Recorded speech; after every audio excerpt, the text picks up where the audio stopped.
Narito tayo ngayon upang matunghayan ang talaga namang nag-iinit at napaka-trending na latest issue ni Erica. Sa pagpapatuloy ng ating istorya ay tumuloy na nga ulit si Kalingap Val Santos Matubang sa bahay nila Ate Erica at na-interview nga niya muli ang lolo ni Ate Erica pati na rin ang tita nito. Sinabi nga ng lolo ni Ate Erica na hanggang ngayon ay hindi niya pa rin makalimutan ang sinabi sa kanya na mukha daw silang kwarta o mukha daw silang pera. Sabi naman ng tita ni Ate Erica ay kaya daw siya talagang nag-video para malaman ng mga tao kung sino ang tama sa kanila. Wala ng tao dito, yun na nga, nagpunapad ka lang ng konting tampo, pero hindi pa rin. Ano ka dun? Tapos kung ano pang binabato sa ating mukhang kwarta daw. Ako, sa social media na Pinutulo po nila, baliktad po. baliktad nila. Kaya nga po ako nag-video na kasi sobrang na po yung mga ginagawa nilang kapka-anuhan sa amin. Para po malaman po ng mga tao kung sino po sa amin tama. So, Po sa mga paratang po nila eh.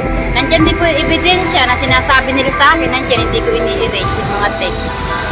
wala, nilinaw ko kasi meron siyang pinost sa social media at na marami nakabasa. Baka naman yung sinasabi niya, meron din katotohanan.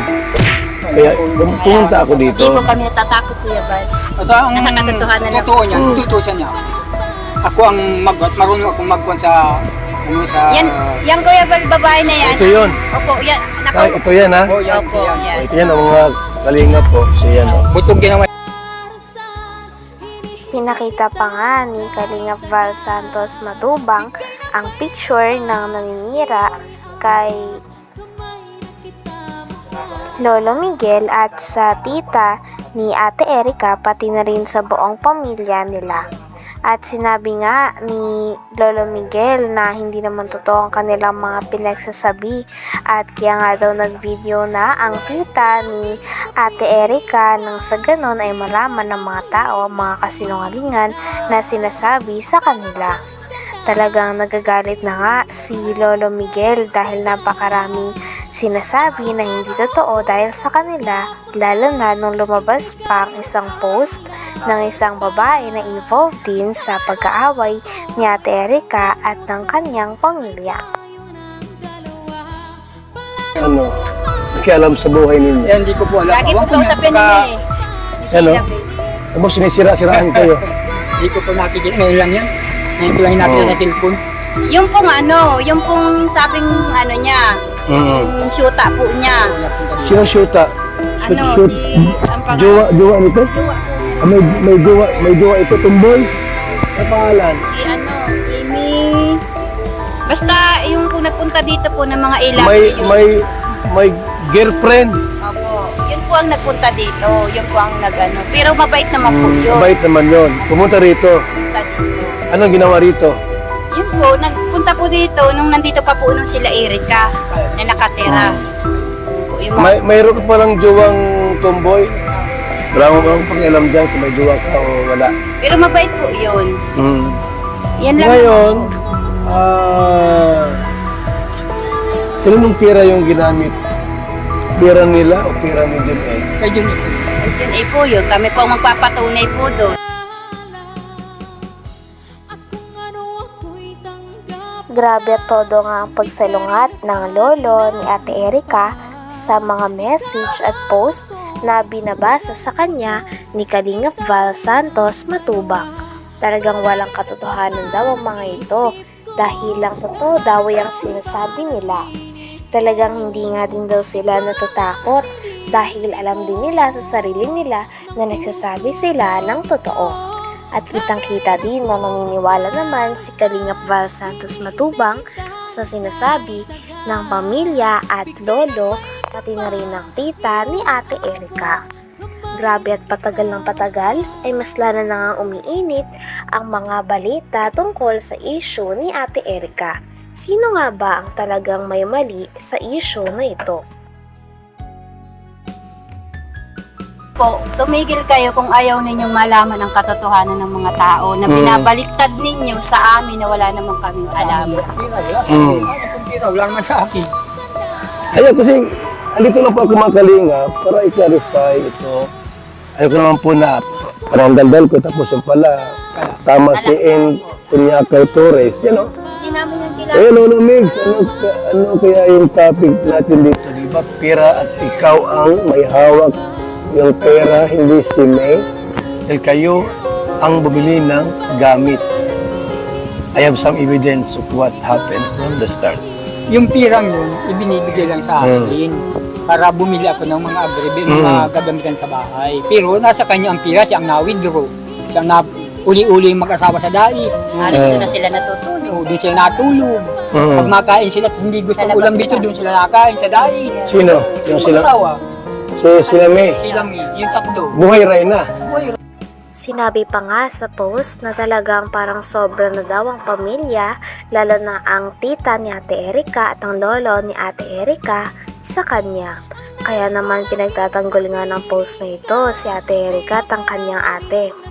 Talagang sabi nga ng lolo ni Ate Erika ay napakarami daw maling impormasyon doon at talagang pinaliwanag din ni Lolo Miguel ang kanyang sarili sa mga manonood. Talagang marami pa nga mga bagay na hindi nalilinaw tungkol sa issue na ito, kaya mareresolba pa kaya ang mga ito? Dahil nagagalit na nga talaga si Lolo Miguel pati na rin ang tita ni Ate Erika.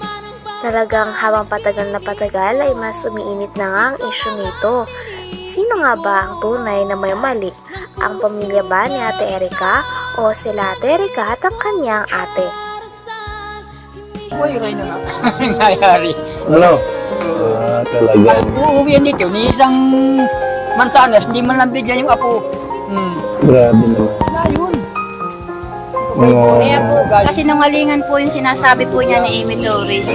Alam ko po na lagi yan kausap po ni May, magdamag-damag, magkausap po yan lagi dyan po sa kwarto. Yan po lagi ang magkausap. Saka si Sheila May. Umpisa pa po nung hindi pa po luminitaw si Sir John A, magkausap na po yan. Hanggang dumating si Sir John A, sila na po lagi ang mag-uusap. Hanggang ngayon, sila po ang laging mag-uusap. Nasa likod po si Sheila May kay Amy Torres, siya po yung nagbibigay yata po ng update. Okay. Kaya kumakalat po. Bibigyan ng mga kalika para kumalat sa kanila. Parang tinatakot pa kayo ah. Ay, Siya nga po. Nandyan po yung si Kuya Bal yung yung text nila na kami, gutom na aso. Nandyan. Kunin mo daw. Tingnan natin. Kunin mo daw para mag... Pinag-usapan din nila ang mga natanggap ni Ate Erika at ng kanyang ate na mula kay Sir Jun A.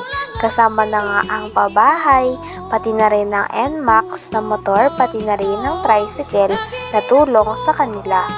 Grabe at napakarami nga natulong ni Sir Jun A kay Ate Erika at sa kanyang ate. Ngunit ang masamang part lamang ay naiwan nga ang pamilya ni Ate Erika at hindi sila sinama sa bagong bahay at parang kinalimutan na lamang sila na parang pula. motor. Naka-Erika po. Siya po Ginagamit niya. Ngayon, yung pira dito sa pagawa ng bahay, kaninong pira yan? Kay Sir Jordan hindi rin na po po. So hindi lang kalating milyon ang nagastos niya. hindi ko pala malaking reset yun. Nahigit mong 1 million yun. Ang alin? Ang halaga nun. Ang alin? Yung bahay ko yun. Itong bahay na ito, higit 1 milyon. Hindi ko makakapagod natin yung mga Ito kinuha po, ko mga yung nakakita. asawa nito. Yan. Ginawa ko O, ayun ang ebidensya.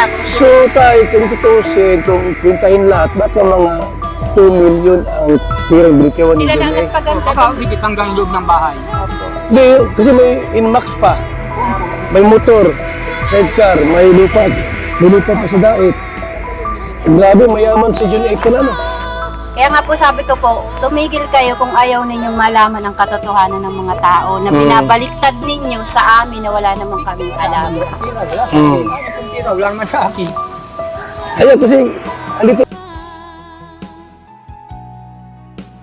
Hanggang dito na lamang muna ang ating napakainit, nagtitrending at talaga namang mas nakakaintriga na issue ni Ate Erika. Maraming salamat sa inyong panonood. Hanggang sa muli. Bye!